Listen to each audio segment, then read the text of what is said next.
Man, just look at the beautiful Tennessee River and all its glory.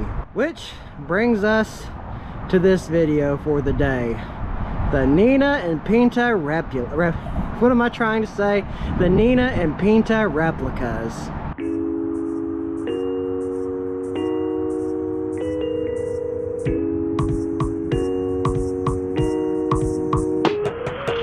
What's up, you guys? Chet-Guthrie, the Dream Poet here, coming to you all with a really brief message before the beginning of this video. As you all know, it is officially Christmas time, you guys. It is the season of gift giving. And anyway, guys, I just wanted to remind you, if you have somebody in your family that loves ghost stories, loves hearing weird history, then they will definitely like my book, Ghosts and Mysteries of Bradley County, Tennessee. Actually, I'm almost up to 100 copies sold of my first book. Or, if they love Florida and ghost stories and weird history, Ghosts and Mysteries of St. Augustine, Florida. This is my newest book, my newest release. It is a little bit on the pricier side, but hey, you're getting a lot. It's high quality. And not pictured here is Ghosts and Mysteries of the Southern Cherokee National Forest. Anyway, guys, I figured I would just mention that to you all. You all can find the links, the links to the Amazon website here in the description box below. One book really supports the channel and keeps me going. Anyway, guys, let's get back to the video. What's up, you guys? Chet-Guthrie, the Dream Poet here, coming to you all from the beautiful Tennessee River, Ross's Landing, not far from where we're at. Anyway, you guys, we are finally out of Native American Heritage Month. Now, making this video, it's in a weird spot. It's not necessarily related to to my Christmas staycation series, but on the same note, it's not really Native American either. That's why I was kind of like, well, if I put it in November, I don't know, I feel like that's kind of insensitive. But anyway, guys, if you all don't know the history, the Nina and the Pinta, they were two of Christopher Columbus's ships when he sailed to the New World. But anyway, guys, let's check out these historic vessels. Man, where are my words today? Anyway, the replicas of these historic vessels. Let's get to it. So it really just depends. Which one do we want to get on first? I think we are going to check out the Pinta first. So as they say, all aboard. Man, my friend Andy's Journeys was right. It's a smaller vessel, but you gotta think, it was this type of boat that Christopher Columbus explored, well, the New World in the eyes of the colonists. Not really so much the Native Americans. Let me see. Making barrels and wooden vessels. Medieval coopers were important craftsmen in the Middle Ages. Many different types of goods were kept in barrels, such as alcohol and salted meats. But barrels were not the only things coopers made. They made a variety of wooden vessels that were needed for daily use in the average person, as well as many other medieval craft and tradesmen. Buckets were needed to draw and transport water, and pails collected milk from cows, sheep, and goats. Wind churns helped to preserve that milk from cows, sheep, goats, types of butter, and cheese. Tube-like containers have been used for jobs such as mixing flour and dough, pickling vegetables, fruits, salting meat, and making beer, ale, and cider. Large tubes have been used for fulling, processing wool, dyeing fabric, tanning, washing clothes, and crushing grapes for winemaking. Anyway, and there's a historical interpretation to tell you what it was like. We've got some flags right here. I really like how all of this is pretty accurate down to a T. You see a transverse board and a quadrant. Look how these are made. See, navigational tools used during discovery. And oh, that's neat. Okay. This controls the rudder, you guys. So look how big that rudder is. So imagine going down the river. I mean, that is what controls it. That is cool. See, tracking the voyages. Y'all can read that. Then here are some historic maps of what this looked like coming from Africa to America. These are some of the routes that Columbus took. Let's see, there's more trade routes. This is a really, really beautiful boat. See, and there's a sword in the Pinta. And look, let me see, Christopher Columbus flagship. Let's see, Fort 1992, handcrafted by Gary Kegley. Okay. Let's see, and looks like you can donate money for the crew. They gotta think, probably the 6 to 8 months that you would have been out on this vessel coming across the Atlantic Ocean. To be honest, that would drive me a little bit crazy if I was in that situation. Look at these anchors. Of course, there's the front. Of course, there's all the different riggings that would be used to control this vessel. And let me see. Oh, cool. Look at this anchor. Now that is an old anchor. That is really interesting. Now let's go upstairs.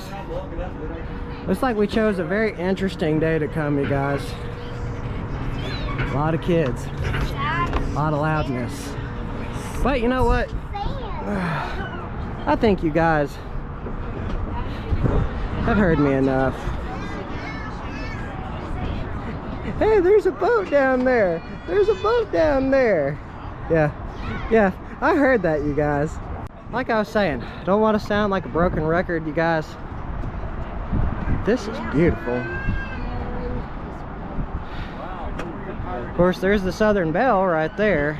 I don't know what the other one is, but you can't go into the hull of the ship, you guys. But this is cool enough. Very, very cool and very much worth the $10. I wanted to see this before they shipped off at the end of this weekend. Huh, what's this? Well, kind of looks like a monkey's fist, but I know it's not a monkey's fist. Oh, look, and here's a ship's compass. Well, it's a newer compass, but interesting nonetheless. Okay, you guys, that was cool. Now that we've seen that, let's go check out the Nina, the smaller of the two. Like I said, I wonder how long it took them to build these replica ships. Probably quite a long, or probably at least 6 months at the least. I'm curious to see what we'll see on the Nina. Huh. See what's in the hull. Now you can sit down. Now you can sit down. Well, ooh, really? Nothing a whole lot of. Huh. You know what? Let's take another look.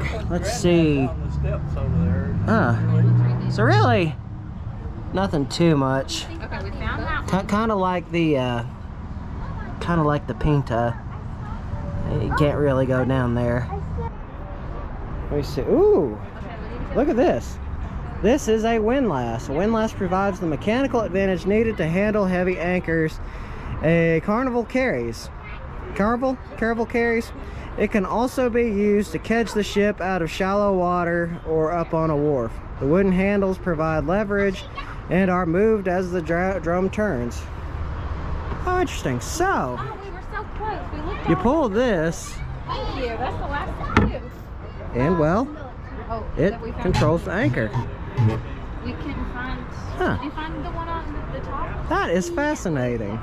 Let's see what else they have here. Again, you can do donations. It's like, compared to the Pinta, you can't go up on the Nina. How did Columbus recruit his crew? Let's read a little bit up on this. Columbus was a stranger at Palos de la Frontera, the small coastal town where the Spanish monarchs had made provision for 2 of his ships.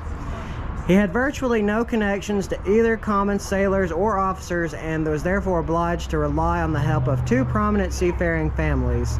The more powerful was the Martin Pizon of Palos.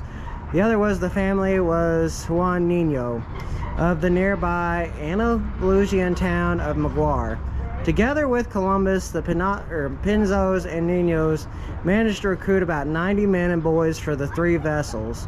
Martin Piazon himself assumed command of the Pinta, while Juan Nino sailed as master of the Nina. And we know these names, all but the 3 of those who signed on for the Apocalypse trip. They came primarily from towns and villages of Andalusia, and all but 4 were Spaniards.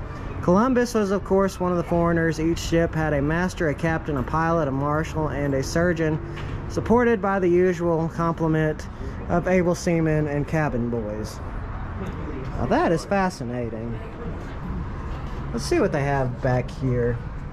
Looks like it is it's like if you're not careful, you might hit your head. And here's their rudder.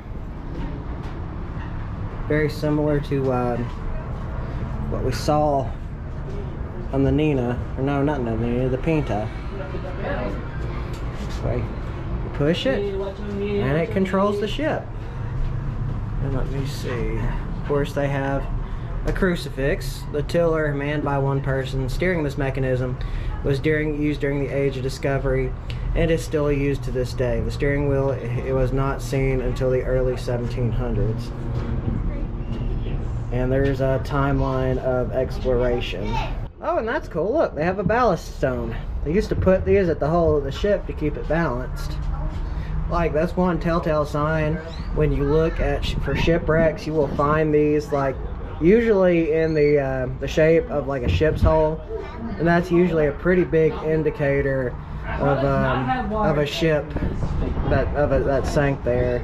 And here's some pictures of what the building of this ship looked like. I wonder what is beneath here. Let's see.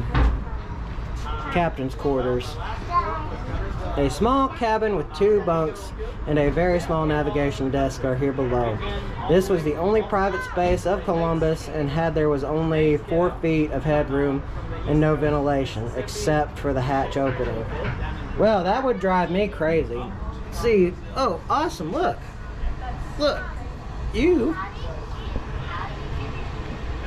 You can see the what his quarters would have looked like. And you can totally smell the diesel. And unlike the compass that was on the Pinta, this one is a little more original. Let's see. Sora Marine Instruments, Type B 150. That's cool. And if y'all are curious what they used to preserve the wood with, it was pine tar. Pine tar was the first being used by Scandinavian nations as a preservative for wood because it can be exposed to harsh conditions. Columbus used the substance for ship decking and rigging. Now that I did not realize, but that is really cool. And of course, because these are Spanish ships, there's the Spanish flag. Although they're not putting the flag, or they're not raising the flag on the Pinta.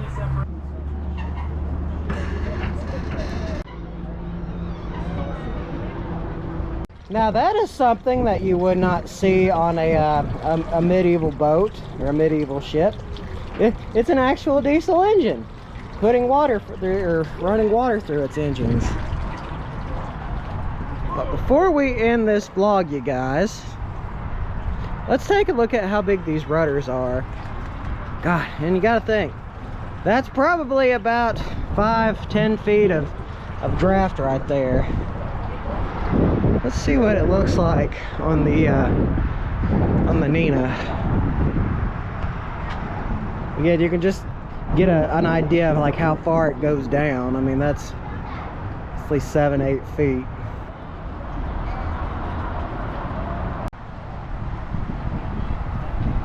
Now this was cool. I'm glad that I caught it like right at the end of them being here in Chattanooga. But anyway, guys, after this video, we will be commencing with Christmas Staycation 2025. I've got a lot of exciting stuff planned for this year. But anyway, guys, remember, make sure to like and subscribe. Always means a lot. Goes to show that y'all care and that y'all want to see more awesome videos like this. So without further ado, you guys, this vlog is over. See you on the next one. Peace.